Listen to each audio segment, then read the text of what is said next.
gosto de pedir, mas sabem também que gosto muito mais de ganhar.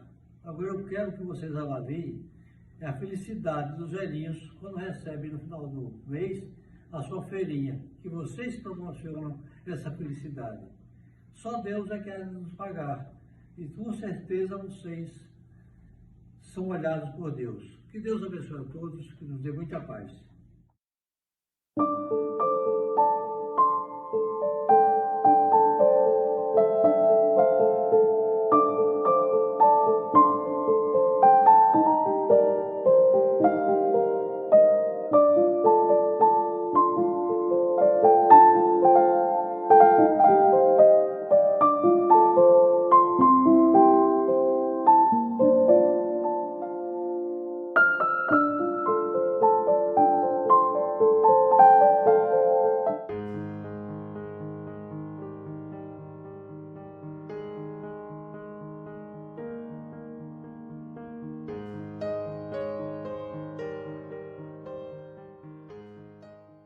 Que nós aqui nos encontramos para refletirmos acerca das lições do Cristo e também para imantarmos os nossos espíritos nas esferas superiores através da prece.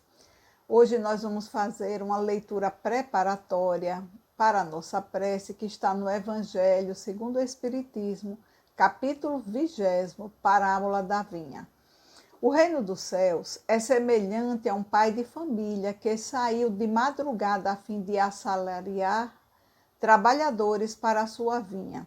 Tendo convencionado com os trabalhadores que pagaria 1 denário a cada um por dia, mandou para a vinha. Saiu de novo à 3ª hora do dia e, vendo que outros se conservavam na praça sem fazer coisa alguma, disse-lhe: Ide também vós outros para a minha vinha, e eu vos pagarei o que for razoável. E eles foram. Saiu novamente à hora 6ª, e é a hora 9ª, e fez o mesmo. Saindo mais uma vez, à hora 1/10, encontrou ainda outros que estavam desocupados, e disse: Por que permaneceis aí o dia inteiro sem trabalhar? Disseram eles, é que ninguém nos assalariou. Ele então disse: Ide vós também à minha vinha. Então, meus amigos, com essa leitura, nós vamos fazer a nossa prece. Quem quiser, coloque um copo com água, uma jarra, e solicitar aos benfeitores espirituais que possam fluidificar essa água. Senhor Jesus, Mestre amado, Divino Amigo, graças te damos por esses instantes, Senhor, de refrigério para as nossas almas, onde vamos entrar em contato com as tuas mensagens que tanto enriquecem os nossos espíritos. Te rogamos, ó Senhor, que nos guie e que nos auxilie a compreender a lição de hoje. Rogo também, Senhor, por todos aqueles necessitados da terra, que eles sejam agraciados por essas bênçãos que nos envolvem. Que Deus seja louvado. Então, aqui essa parábola, ela fala do reino dos céus. E o reino dos céus é o tema central da pregação do Cristo. Quando ele chegou a Jerusalém e que o sacerdote Hanã perguntou a ele o que era que ele estava fazendo, ele disse que passava por Jerusalém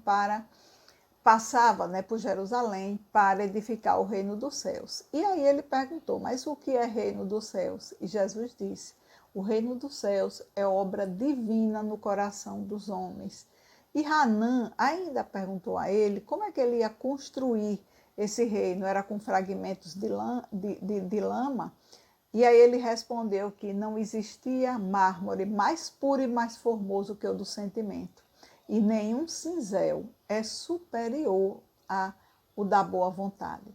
Então nós vamos ver que o reino dos céus deve ser o tema central das nossas vidas. Por isso, Mateus, só no capítulo 13º, ele narra 6 parábolas para explicar acerca do reino dos céus, né? É a do joio e do trigo, do grão de mostarda, do fermento, do tesouro escondido, da pérola e da rede. Então, a gente pode definir como uma proposta para esse ano de 2023 que se inicia, buscar o reino dos céus como uma filosofia de vida para a gente, né? Então a gente pode definir, pode planejar ações para que a gente realmente edifique esse reino dos céus nos nossos corações. Para isso, basta boa vontade e sentimento. E Emmanuel, lá no livro Vinha de Luz, ele diz que a edificação do reino divino é obra de aprimoramento, é de ordem de esforço e de aplicação dos desígnios do Mestre, com base no trabalho metódico. Então vejam que aqui ele fala que esse trabalho de edificação do reino dos céus é um trabalho metódico, exige planejamento, disciplina, né? Então é algo contínuo, não é algo que se faça uma vez e passe o ano inteiro para se pensar de novo, né? Exige um planejamento, mas é uma ação ininterrupta, né? É isso que essa parábola também vem dizer para a gente, que o trabalho de autoaprimoramento deve ser constante nas nossas vidas. E nós vamos ver agora o simbolismo dessa parábola. Ele começa falando do reino dos céus, né? Comparando o reino dos céus àquele pai de família. Então nós vemos que o reino dos céus não é um local circunscrito, como se pensava antigamente, vai para o céu, vai para o inferno. Não, o reino dos céus é um estado de alma, é um estado de plenitude, que será alcançado através do nosso esforço. Não é uma concessão divina, depende do nosso esforço, do nosso autoaprimoramento. E o pai de família, que na parábola ele sai para assalariar trabalhadores durante todos os períodos do dia, a simbologia desse pai de família é Deus. Deus, a fonte de todo poder, bondade e misericórdia. Deus que está em toda parte, que preside a tudo.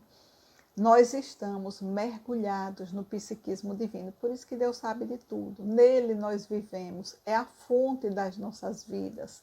E a nossa vida depende dele, a nossa existência é totalmente dependente de Deus.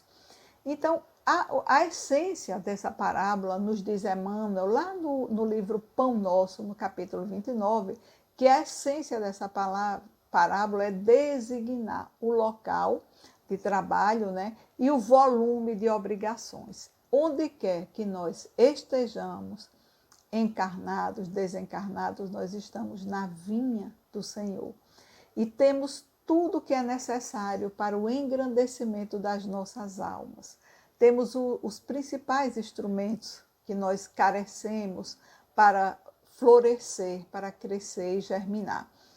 E o trabalho, né, que todos foram chamados para trabalhar, é a aquisição de virtudes. Essas virtudes, elas vão enobrecer as nossas almas.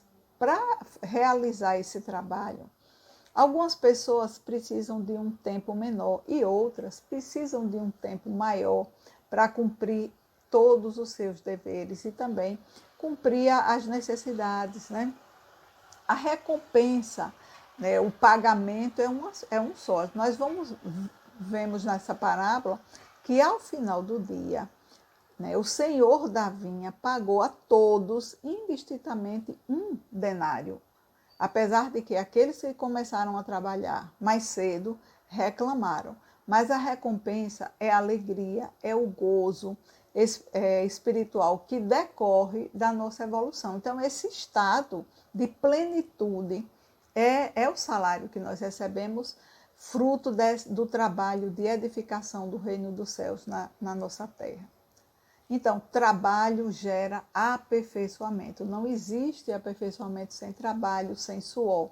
Chico dizia que nós evoluímos perdendo água, ou através do choro, ou através do suor, né? Então, o trabalho, ele desenvolve a todos nós. E nós temos também nessa parábola a simbologia das horas, porque nós vemos que ele saiu cedo, depois ele saiu 3 horas, saiu 6, saiu 9, até sair já no final do dia. Então, nós podemos interpretar essas horas de formas diversas, né? Tem várias interpretações. Nós podemos pensar que essas diversas horas são diversos momentos em uma encarnação só.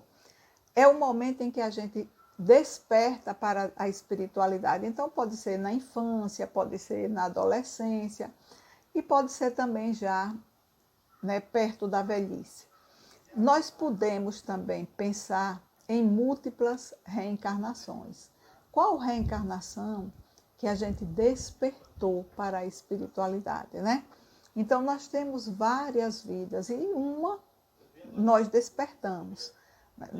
E também tem outra forma, que inclusive está no Evangelho, onde a explicação é que os primeiros que foram chamados para trabalhar na vinha do Senhor foram os profetas, né? E Moisés. Depois vieram os apóstolos e, por fim, que é muito comum a gente pensar, né, e ouvir que os trabalhadores da última hora são os espíritas, foram eles, né? Então, a gente tem, vejam que nós temos várias interpretações e ainda temos uma última interpretação que significa os ciclos evolutivos dos planetas. Nós estamos vivendo o limiar, né, do ciclo de provas e expiações desse planeta Terra. Nós vamos passar, né, já estamos passando para o planeta de regeneração. Então, estamos nas últimas horas do término desse ciclo evolutivo. E nós ouvimos em alguns escritos, algumas profecias, os tempos são chegados, né? São esses momentos cruciais. Mas é importante também a gente lembrar aqui que essa parábola é um cântico de esperança para todos nós, porque Jesus deixa claro que qualquer tempo é oportuno para nós cuidarmos do nosso aperfeiçoamento, para cuidarmos da autoiluminação das nossas almas. Então, nós temos diversas oportunidades e Jesus, o governador espiritual do planeta Terra, que participou desde a formação da Terra, depois ele veio para deixar o Evangelho, para servir de roteiro para as nossas almas. Ele disse que ele era o bom pastor e que nenhuma de suas ovelhas se perderiam. Então, nós não vamos, né, nos perder, ninguém está perdido. Nós teremos oportunidades nessa encarnação, nós teremos oportunidades em outras encarnações ou em outros ciclos. O fundamental daqui é nós refletirmos que o que é que nós estamos fazendo após sermos despertados. Então, despertamos. E aí, o que é que nós estamos fazendo das nossas vidas? Porque o importante é a qualidade de vida. Nessa parábola, aqueles que chegaram já no final, eles podem ter trabalhado muito mais do que quem chegou no início, né? E também pode ter produzido com muito mais qualidade. Então, o que é que vale mais? É quantidade ou qualidade? Aquela criatura que sabe tudo de cor, será que é mais importante do que aquela que não sabe tanto, mas o que sabe vivencia, né? Coloca em prática, que é aquela parábola da casa construída sobre a rocha, onde Jesus ele nos conta que o homem sensato, o homem prudente, é aquele homem que, sabendo o que deve fazer, ele pratica. Já o homem insensato, o homem imprudente, é aquele que sabe o que deve fazer, mas não faz. E ele compara, essa parábola ela traz duas edificações. O prudente constrói a casa sobre a rocha e o insensato constrói a casa na areia, simbolizando que quando vierem as tempestades, os ventos, né, as intempéries, aquele que construiu a casa sobre a rocha, a casa vai, até pode danificar alguma coisa, mas ela não vai cair. Ao passo que aquele que constrói sua casa na areia, que é aquele que ouve as palavras, os ensinamentos do Cristo, mas não pratica, esses a casa vai cair. A areia tem aquela simbologia de algo que se move ao sabor das circunstâncias. Então, quando vem o vento, a maré sobe, o rio passa. essa casa não aguenta, né? No livro Refúgio, no capítulo 20, a gente traz uma reflexão, né, de Emmanuel, onde ele vai explicar esse versículo, e ele diz que os primeiros que chegaram, que iniciaram a jornada, muitos se distraíram com aquela coisa de garantir a sua vida. Garantir a vida no sentido de buscar apenas os interesses materiais, né? Buscar enriquecer, buscar garantir uma vida fácil. E esses muitas vezes vão, claro, vão precisar de mais tempo para voltar e refazer a caminhada, né? É aquelas pessoas que a gente ouve, né? Em alguns casos as pessoas dizerem assim, não, primeiro eu vou trabalhar, vou estudar, vou comprar uma casa, vou fazer família, depois eu vou pensar na espiritualidade. Só que nós podemos fazer tudo, estudar, comprar casa, trabalhar tranquilamente, mas não esquecendo do essencial. O essencial, o porquê de nós estarmos aqui é o nosso autoaperfeiçoamento, é o nosso crescimento.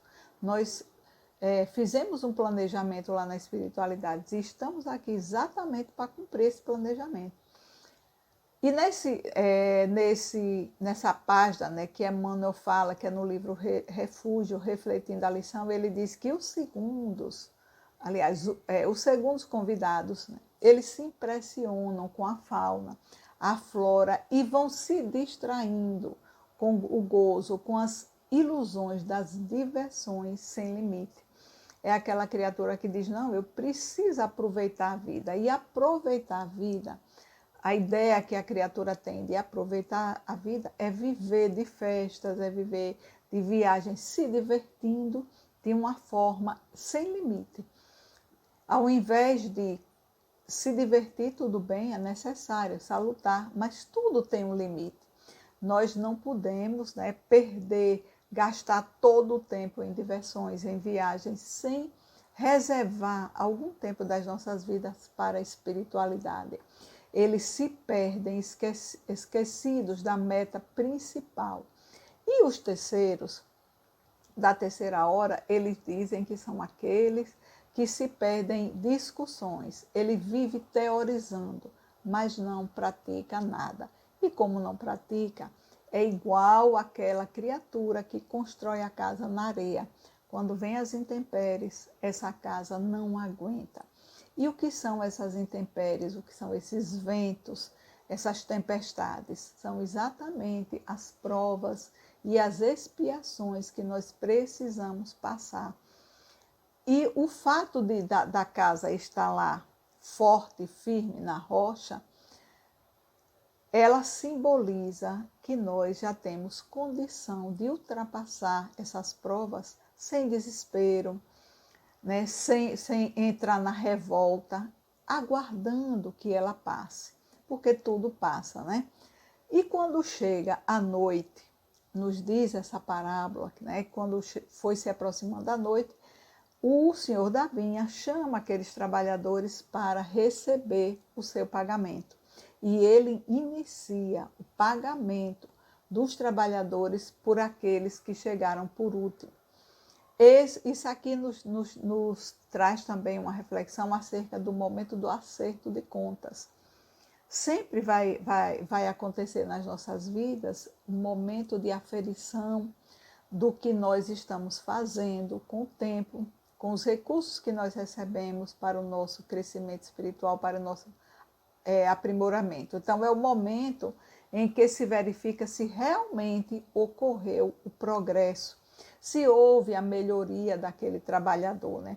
E essa aferição é de grande valor, porque ela vai servir de base para os próximos planejamentos reencarnatórios. Então, essa expressão, aproximando-se à noite, está relacionada com o término do dia, que acontece, né, em vários momentos. É para indicar o final daquele ciclo. Às vezes pode ser na mesma encarnação. A gente pode estar na encarnação e, passar por uma dificuldade muito grande que nos leve a refletir e a fazer essa prestação de contas com a nossa consciência. O maior juiz está dentro de nós, é a nossa consciência. Então, pode indicar final de existência física ou fechamento de um ciclo evolutivo, né? Então, vejam que tem um conto, lá em Pontos e Contos de Irmão X, que fala sobre o Ano Novo. Então, para a gente concluir esse culto, nós vamos fazer a leitura para a gente refletir sobre algumas lições que tem tudo a ver com essa parábola, né? Ele diz o seguinte: quando o desvelado orientador chegou ao planeta encaminhando o aprendiz para nova experiência, quer dizer, era alguém que estava retornando para reencarnar, o lar estava em festa, porque estava celebrando o ano novo. Então, músicas alegres, jovens, crianças, todo mundo ria. E o amigo que estava levando, né, aquele tutelado, disse: nova existência, meu filho, é igual a um ano novo. Veja, bem interessante essa comparação, né? Enche-se o coração de esperanças, né, das esperanças mais belas, troca-se o passado pelo presente, rejubila-se a alma na oportunidade bendita. Promessas divinas florescem no coração. Então, cuidemos desse tempo que está aqui, iniciando esse ano novo, e vamos aproveitar que estamos ainda na vinha do Senhor, na seara do Senhor, para fazermos o trabalho que nos compete com qualidade. Muita paz para todos. Vamos fazer a nossa prece de agradecimento a Deus, Pai de infinito amor e bondade. Graças te damos, ó Pai, por esses instantes em que podemos retirar do Evangelho as luzes para iluminar esse novo ano que se inicia. Abençoa todos os corações que se congregam nesse instante para realizar esse culto. Que cada coração receba aquilo que está mais necessitado. Senhor da vida, rogamos também que a tua paz, a tua luz, possa se espargir por todo o planeta Terra. Muita paz e até a próxima oportunidade.